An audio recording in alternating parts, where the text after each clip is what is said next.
Titi, ano bang price mo pa doon? Ano ba yung ano ba yung mga unan mo doon? Titi, ano yung mga unan doon? Sa bahay, mga unan?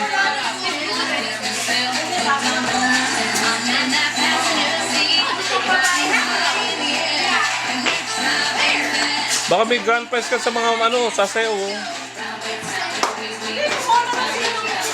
Ayun na nila eh.